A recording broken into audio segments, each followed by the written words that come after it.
সকাল সকাল মর্নিং ওয়াকে বেরিয়ে গেছি আমরা শিটং থেকে। শিটংয়ে আমাদের সানরাইজ হোমস্টে থেকে একটা আপওয়ার্ড রাস্তা আছে, ওখান থেকে বেরিয়ে গেলাম।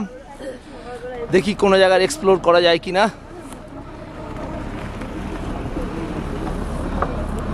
তো জঙ্গলের মধ্যে দিয়ে রাস্তা, তো আমাদের সঙ্গী সাথীরাও একসাথে চলে এসছে। তো আমরা এখানে এসে একটা রাস্তা দেখতে পেলাম, একটা রাস্তা উপর দিকে উঠে গেছে। এখানে দেখছি পালি ভাষায় কিছু বৌদ্ধ ধর্মের উপদেশ লেখা আছে। তো ওই জন্য আন্দাজ করছি কি এই ওপরে কোনো একটা মনাস্টারি বা কোনো মন্দির আছে আশা করছি। তো আমরা এই রাস্তা ধরে এগোবো, এবার দেখি সামনে কোনো কিছু এক্সপ্লোর করতে পারি কিনা। আমরা সঙ্গী সাথী মিলে একসাথে বেরিয়ে পড়েছি একটু পাহাড়ের রাস্তায়, এক্সপ্লোর করছি জায়গাগুলো, দেখি কোন দিকে যাওয়া যায়। অচেনা অজানা রাস্তা দিয়ে হাঁটতে খুবই ভালো লাগে। জানি না এই রাস্তাটা কোথায় পৌঁছবে। সামনে একটা তিব্বতীয় ভাষায় কিছু ধর্মীয় উপদেশ লেখা আছে, ভাবলাম ধর্মের কিছু জায়গা হয়তো হবে, মনাস্টারি হতে পারে। আমাদের ইনি হচ্ছে আমাদের গাইড, সঙ্গে চলেছে না, চলো। জঙ্গলের মধ্যে দিয়ে রাস্তা, এটা হয়তো মনাস্টারিতে চলে গেছে রাস্তাটা। এক্সপ্লোর করব আমরা আজকে এই আপার শিটং এর এই জঙ্গলের রাস্তা, দেখি কোথায় যায় রাস্তা। আমি সিঁড়ি দিয়ে আমাদের সঙ্গী সাথীরা সব উঠে যাচ্ছে, আমরা উঠেছি, আমিও উঠছি এই সিঁড়ি দিয়ে। দেখা যাক কোনো জায়গায় এক্সপ্লোর করতে পারি কিনা।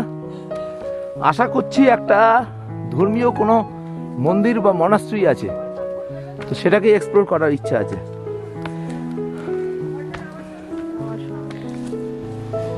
জঙ্গলের মধ্যে দিয়ে আমরা হেঁটে চলেছি, দুপাশে রয়েছে পাইন, আরো সব নাম না জানা গাছ, বড় বড় গাছ।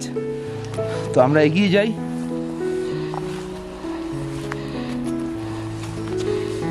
তুই পুচকি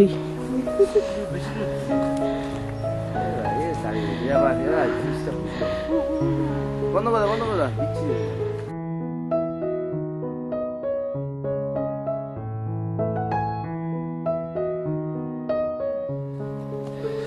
এখনো জঙ্গল শেষ হলো না, বেশ চড়াই পথ, আমরা এগিয়ে চলেছি। মোটামুটি আমরা প্রায় 500 মিটারের মতো চলে এলাম, এখনো কিছু দেখতে পাইনি। এখন দেখি উপর দিকে কিছু পাওয়া যায় কিনা।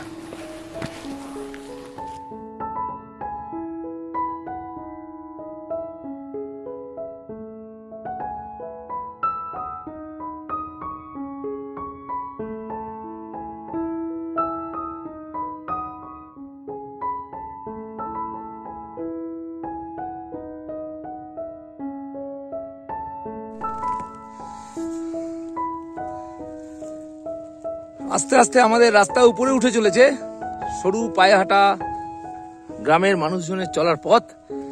দেখি, আশা করছি কোনো মনাস্টারিতে হয়তো রাস্তাটা যাবে, যেহেতু নিচে তিব্বতীয় ভাষায় কিছু ধর্মীয় উপদেশ লেখা আছে, সেটাই অনুমান করছি। এখন দেখা যাক আমরা কতদূর যেতে পারি।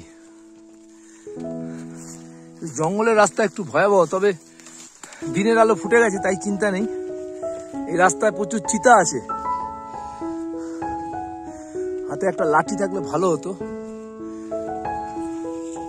ঠিক আছে, দেখা যাক সামনে গিয়ে কি দেখা যায়।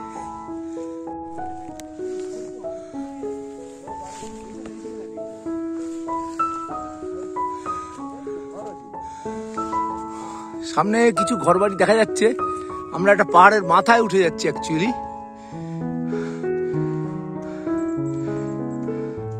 সারমেয় আমাদের সঙ্গিনী হয়েছে, ও হচ্ছে আমাদের পথপ্রদর্শক। বললাম কাঞ্চনজঙ্ঘা এখানে ক্লিয়ার পাওয়া যাবে, আমরা উপরে উঠে কাঞ্চনজঙ্ঘা ক্লিয়ার ভিউ পেয়েছি। আমরা এখানে রয়েছে একটা হোমস্টে,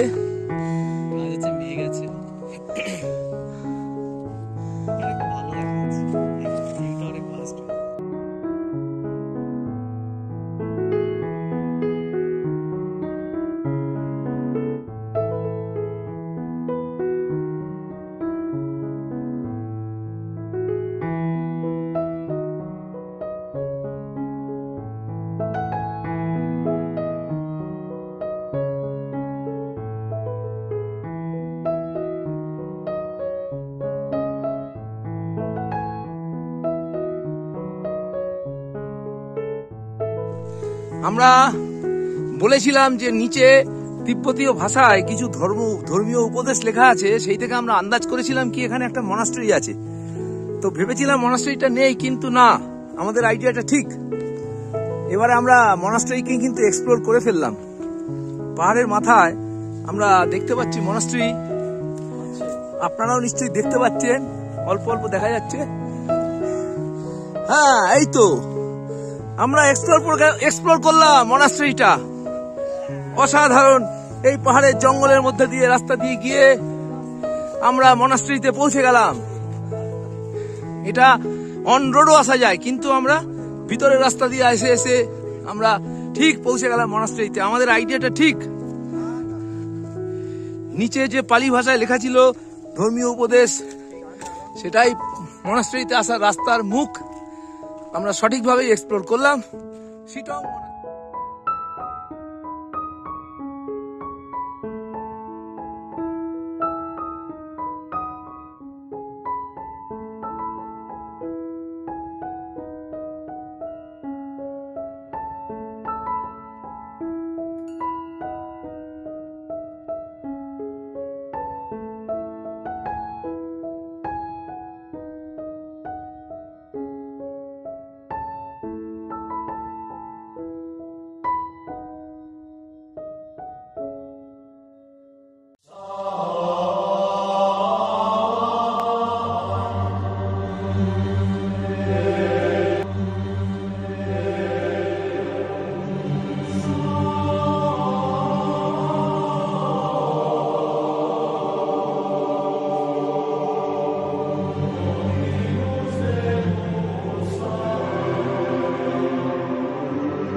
সিটং থেকে আমরা বেরিয়ে পড়েছি।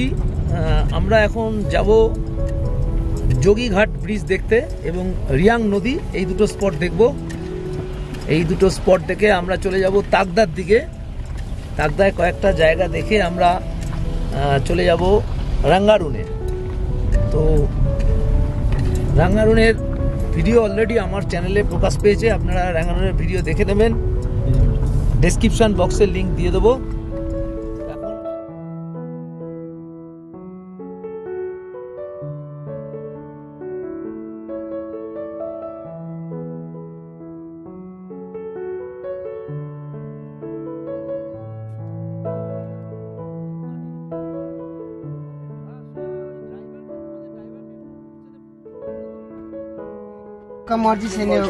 সিটং এ এসছি আর লেবু খাবো না, এটা তো হতে পারে না। সিটং এর সব জায়গায় বিক্রি হচ্ছে লেবু, অসাধারণ লেবুর টেস্ট। এর আগে খেয়েছিলাম, তো এখন আবার এখানে দেখে একটু খেয়ে দেখি কিরকম। 15 पीस आता है यहाँ पर। अगर आप खाइएगा तो यहाँ पर खाइएगा। দারুণ মিষ্টি লেবু, দারুণ। লেবুগুলো যেরকম রসালো সেরকম মিষ্টি। এটা হচ্ছে এখানকার লেবুর বিশেষত্ব। আর এর সেন্ট গুলো দুর্দান্ত।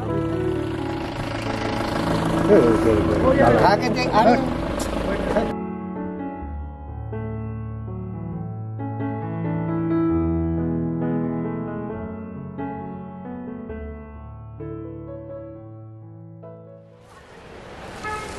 চলে এসেছি যোগীঘাট ব্রিজের কাছে।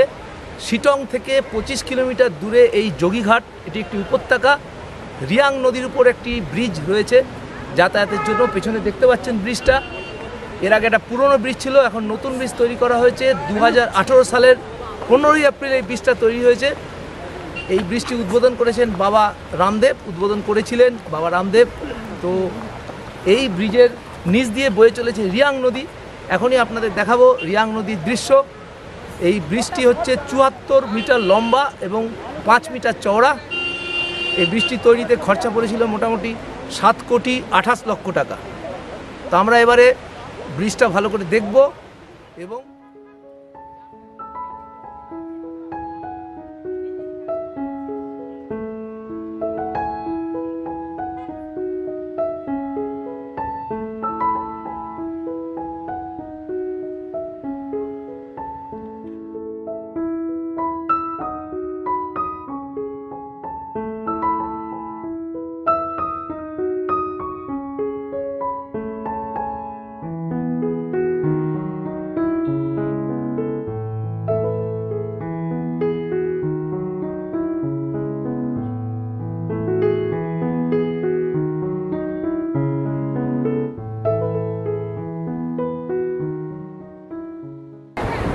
যোগীঘাট ব্রিজ দেখে চলে এলাম রিয়াং নদীর সামনে। স্রোতস্বিনী রিয়াং নদী পাথরের মধ্যে দিয়ে ছুটে চলেছে, অপূর্ব সুন্দর।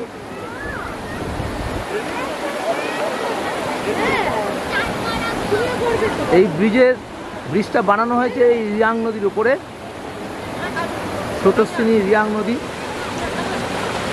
এখানে নেবে পাথরের উপর দিয়ে টপকে টপকে এই নদীতে আসা যায় এবং এনজয় করা যায় এখানকার বিউটি।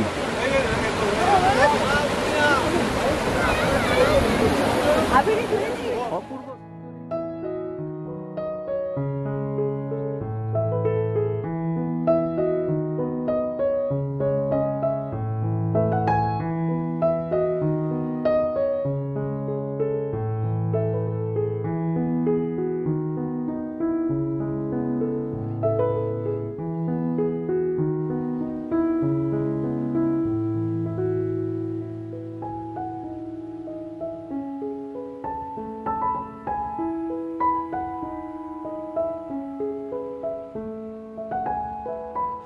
যোগীঘাট ব্রিজ দেখে এবার আমরা যাব মংপু রবীন্দ্র ভবন দেখতে। মংপু সিংকোনা চাষের জন্য বিখ্যাত ছিল। এছাড়া এখানে রবীন্দ্রনাথের পাদস্পর্শ পড়েছিল। এর পরের পর্বে আপনারা দেখতে পাবেন মংপুর ভিডিও, থাকবে মংপুর রবীন্দ্র ভবনের অর্থাৎ রবীন্দ্র মিউজিয়ামের ভিতরের বিভিন্ন দৃশ্য।